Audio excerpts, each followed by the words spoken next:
All right, guys, Coach Joe with Noah and my wife Melody again for another Technique Tuesday. Today I want to talk about what you're supposed to use when you squat, and I want to talk about knee position.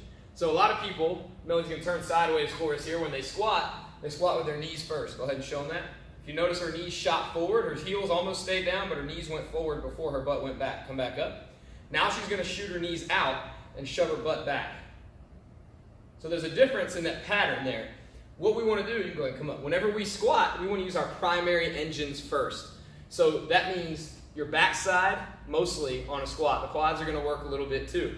But the joints that we move first are the ones that are going to take the lion's share of the load. So if you move the knees first, they're going to take most of that load. If you move the hips first, you're going to get most of the load in your hips. Now, to find out a great way to change your squat, to actually load your hips first instead of your knees, click on the link in this ad and check out our YouTube channel. So, thanks for moving over to our YouTube channel. What we're going to do next is Melody's going to line up for a back squat. And then she's going to take a couple steps back, get her feet set so they're a little bit wider than her hips. Her feet are mostly straight. They might be turned out just a little bit. But what we talked about before is shooting the knees forward or bending from the knees first, and how that takes most of the force that you're going to have to generate or absorb in a squat and puts it into your knee joints, which is bad. Our knees do not handle that well. Our hips, however, do.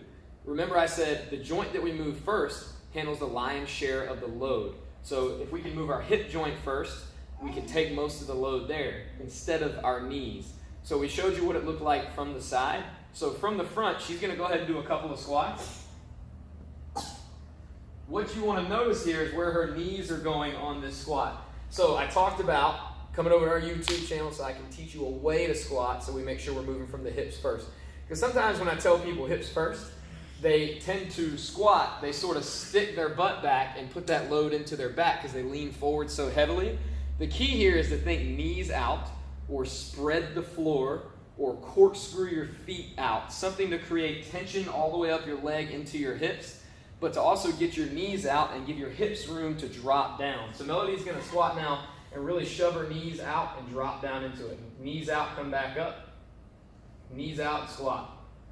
So we shove those knees out because what it does is it creates torque. So torque is a rotational force, right? And it helps create stability when we can rotate our femurs outward. It helps create stability in the hip because the hip is a fairly loose joint. It does a lot of different things.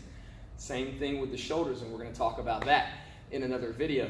But when we can take and screw her knees out, it creates stability in the hip by tightening everything up and activating a lot of those muscles to help keep the knees in a good, stable position.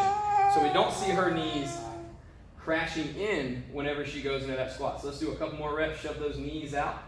Good, and then fire back up.